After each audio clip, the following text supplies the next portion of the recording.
Hi, I'm MC Jessie。大家好，讀你聽2.0，今日繼續讀 Miguel de Cervantes 嘅 Don Quixote。我哋讀到第18節啦。呢一節個名叫做 In which is related the discourse Sancho Panza held with his master Don Quixote and other adventures worth relating。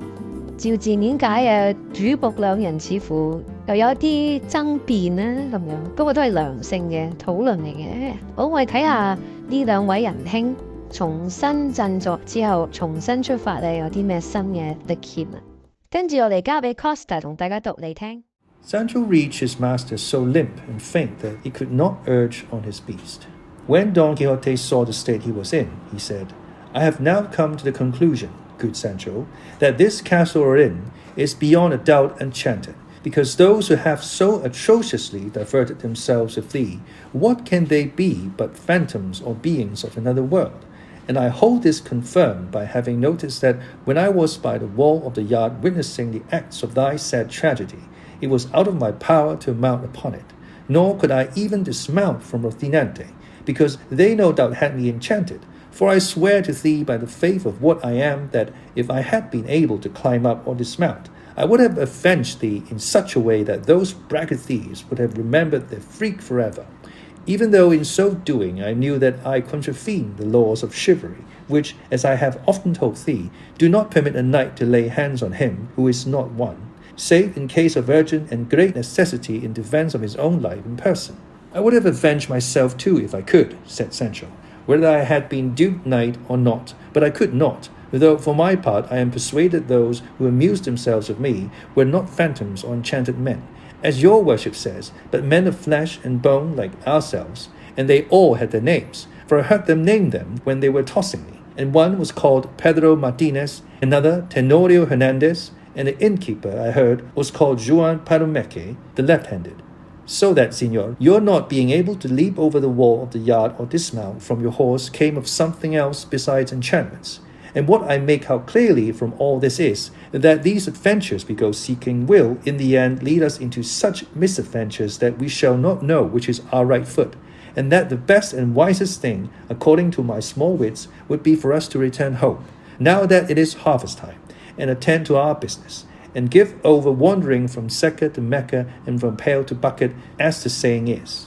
How little thou knowest about chivalry, Sancho, replied Don Quixote.Hold thy peace and have patience. The day will come when thou shalt see with thine own eyes what an honourable thing it is to wander in the pursuit of this calling.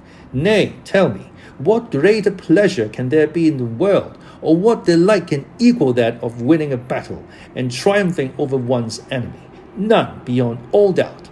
Very likely, answered Sancho, though I do not know it. All I know is that since we have been knights-errant, or since your worship has been one,We have never won any battle except the one with the Biscayan, and even out of that your worship came with half an ear and half a helmet the less, and from that till now it has been all cudgellings and more cudgellings, cuffs and more cuffs, I getting the blanketer over and above, and falling in with enchanted persons on whom I cannot avenge myself so as to know what the delight, as your worship calls it, of conquering an enemy is like.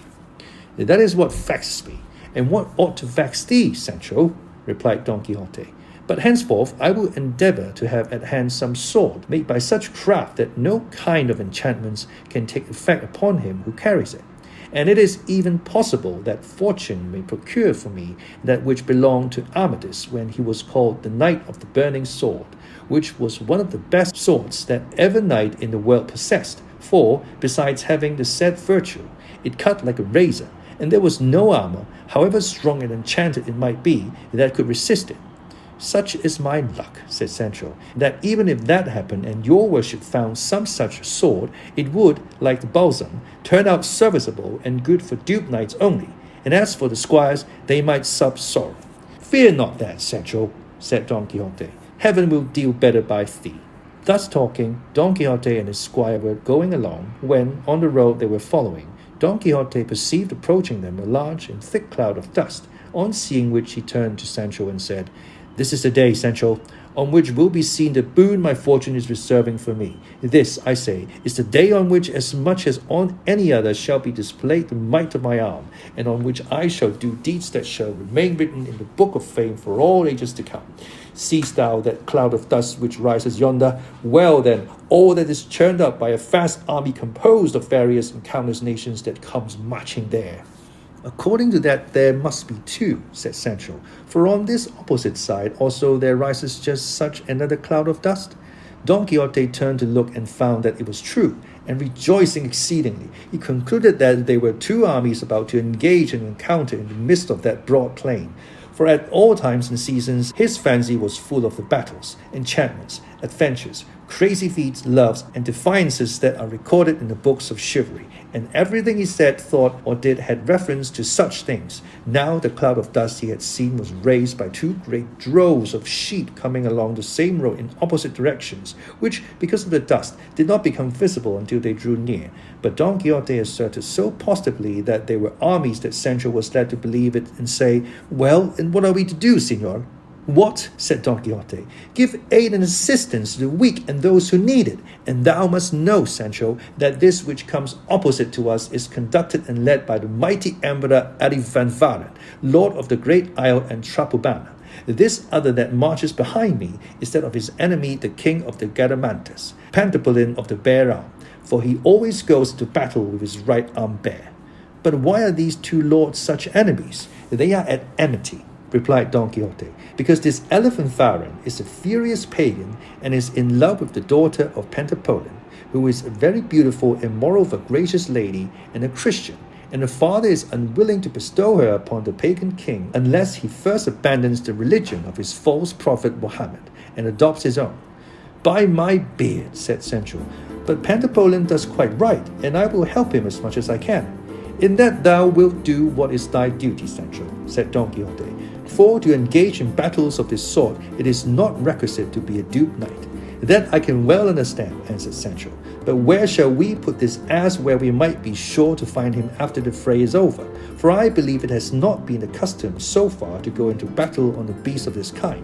"That is true," said Don Quixote, "and what you had best do with him is to leave him to take his chance whether he be lost or not. For the horses we shall have, when he come out victors, will be so many that even Rocinante will run a risk of being changed for another. But attend me and observe, for I wish to give thee some account of the chief knights who accompany these two armies, and that thou mayest the better see and mark, let us withdraw to that hillock which rises yonder, whence both armies may be seen."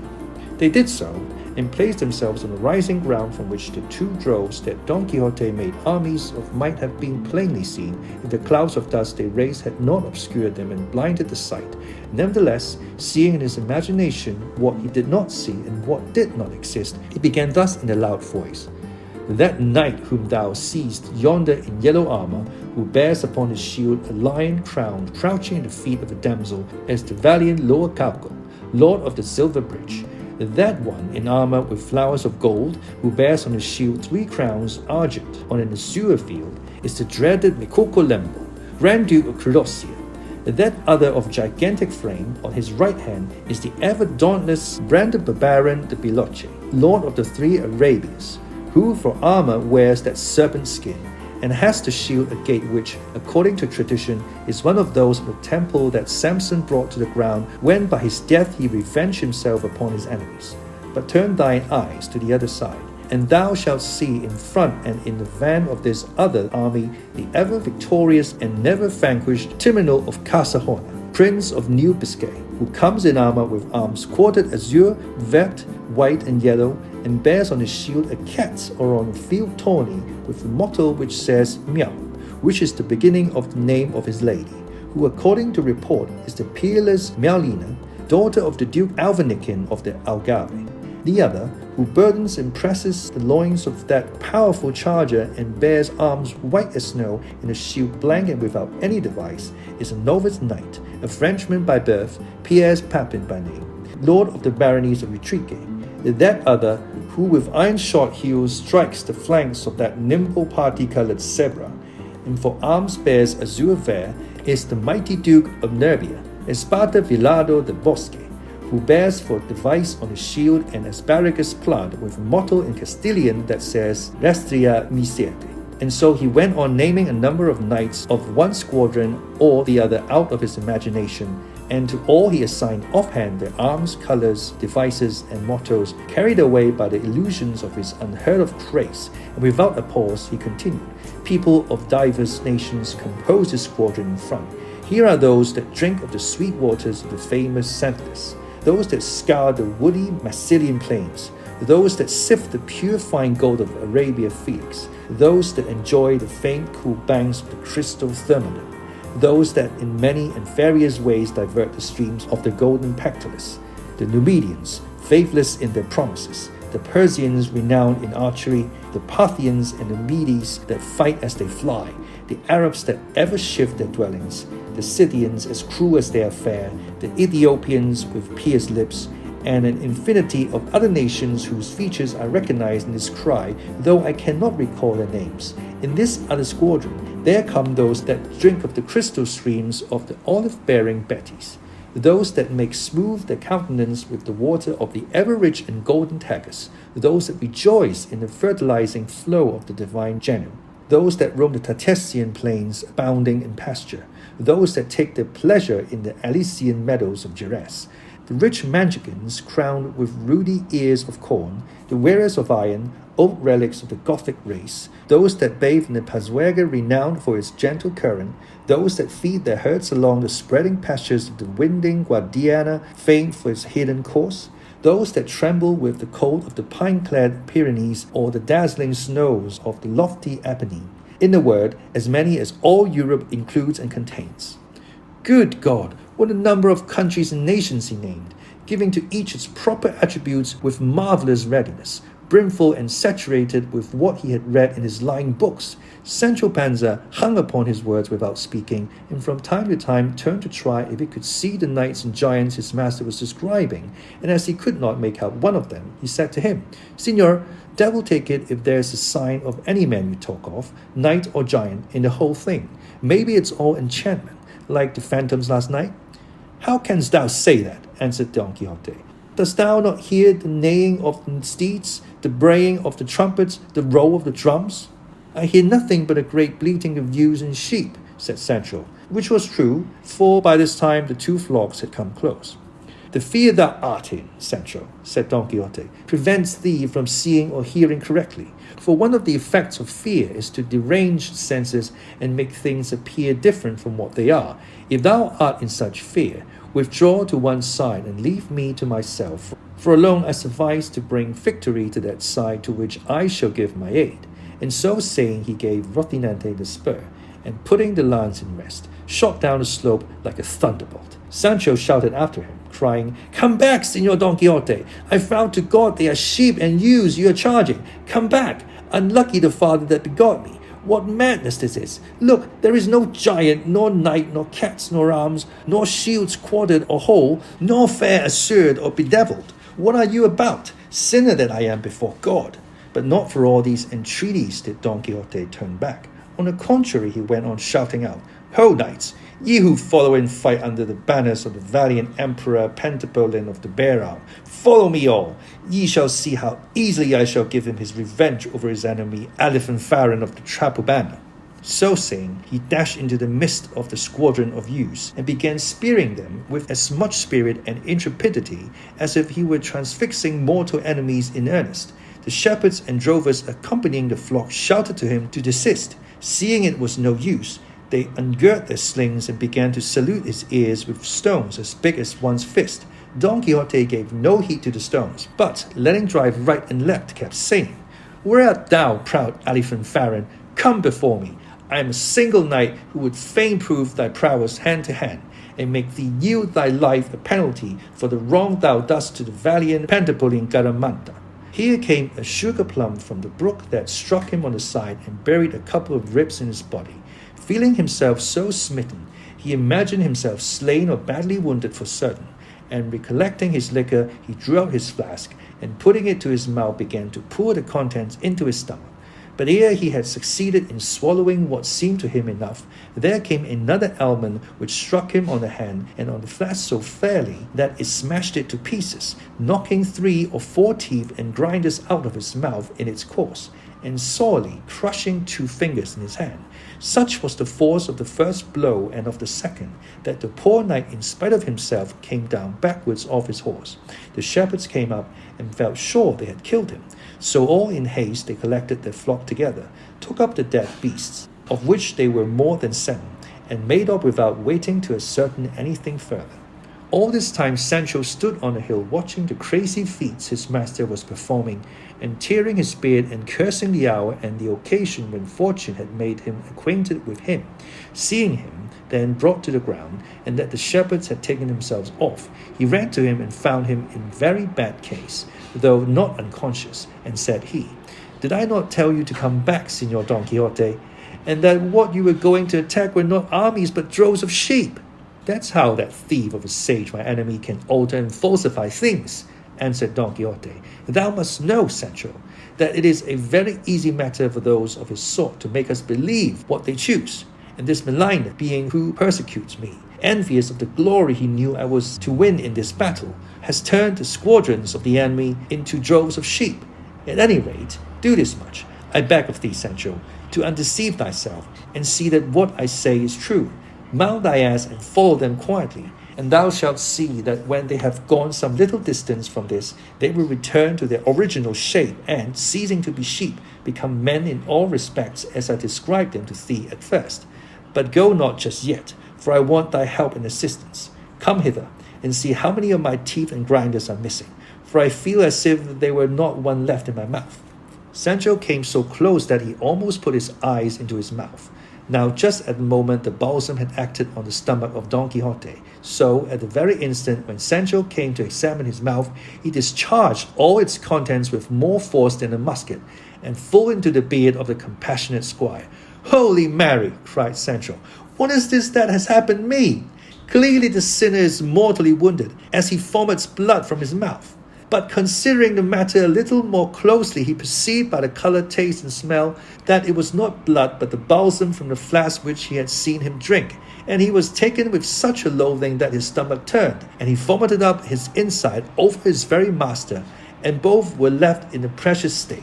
Sancho ran to his ass to get something wherewith to clean himself, and relieve his master out of his alforjas, but not finding them, he well nigh took leave of his senses, and cursed himself anew, and in his heart resolved to quit his master and return home, even though he forfeited the wages of his service and all hopes of the promised island.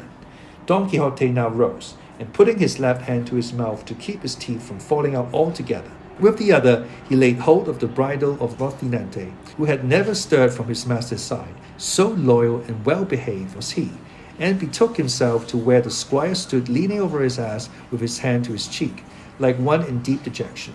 Seeing him in this mood, looking so sad, Don Quixote said to him, "Bear in mind, Sancho, that one man is no more than another, unless he does more than another. All these tempests that fall upon us are signs that fair weather is coming shortly, and that things will go well with us. For it is impossible for good or evil to last forever, and hence it follows that the evil having lasted long, the good must be now nigh at hand. So thou must not distress thyself at the misfortunes which happened to me, since thou hast no share in them." "How have I not?" replied Sancho. "Was he whom they blanketed yesterday perchance any other than my father's son? And the alforjas that are missing today with all my treasures, did they belong to any other but myself?"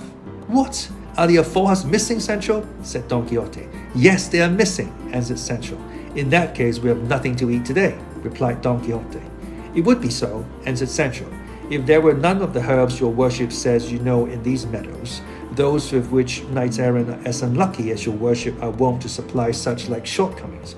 "For all that," answered Don Quixote, "I would rather have just now a quarter of bread, or a loaf and a couple of pilchards' heads, than all the herbs described by Dioscorides, even with Dr. Laguna's notes.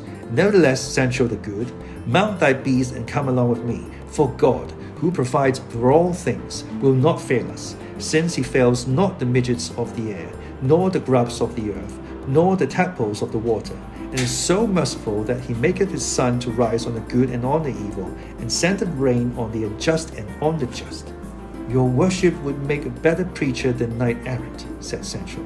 Knights-errant knew and ought to know everything, Sancho, said Don Quixote, for there were knights-errant in former times as well qualified to deliver a sermon and discourse in the middle of an encampment, as if they had graduated in the University of Paris, whereby we may see that the lance has never blunted the pen, nor the pen the lance. Well, be it as your worship says, replied Sancho. Let us be off now and find some place of shelter for the night. And God grant it may be somewhere where there are no blankets, nor blanketeers, nor phantoms, nor enchanted moors. For if there are, may the devil take the whole concern.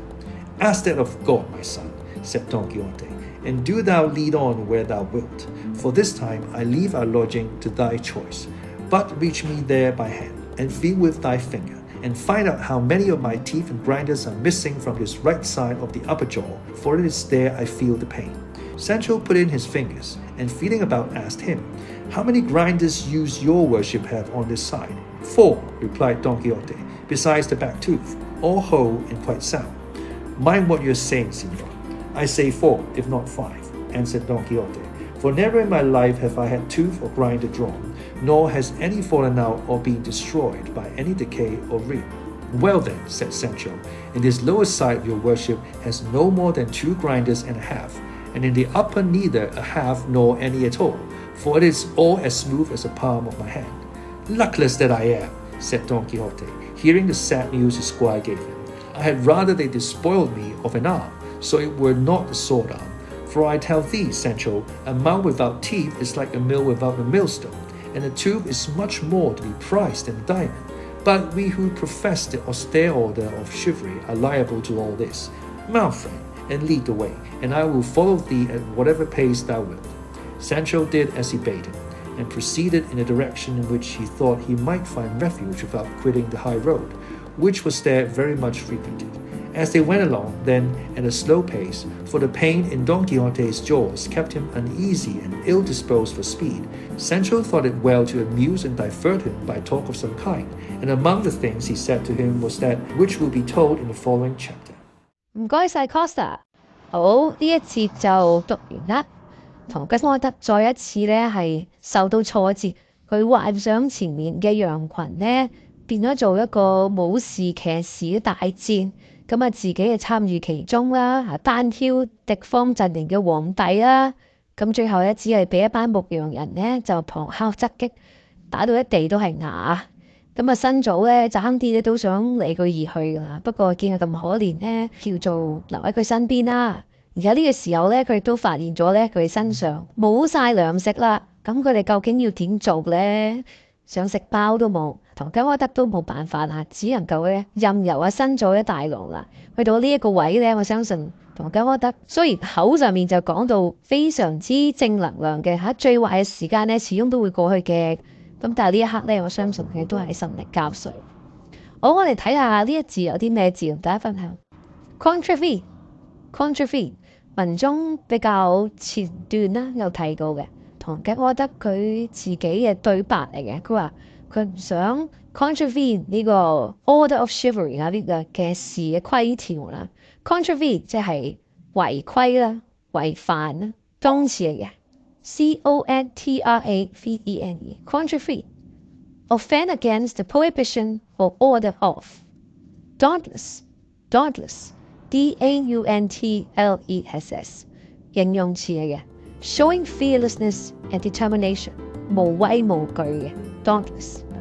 咁啊佢用呢個字嚟形容唐吉訶德幻想嘅其中之一個武士啦，或者一個騎士。descry descry動詞嚟嘅，意思係 catch sight of 望見咧、瞥見咧、看見都得。好，呢一節就俾人打到重傷啊 Don Quixote， 我哋睇下下一節 Don Quixote 會唔會受到治療咧？好，下一次仲大家讀你聽，拜拜。If you like this video, make sure to comment, like, share and subscribe. Adios.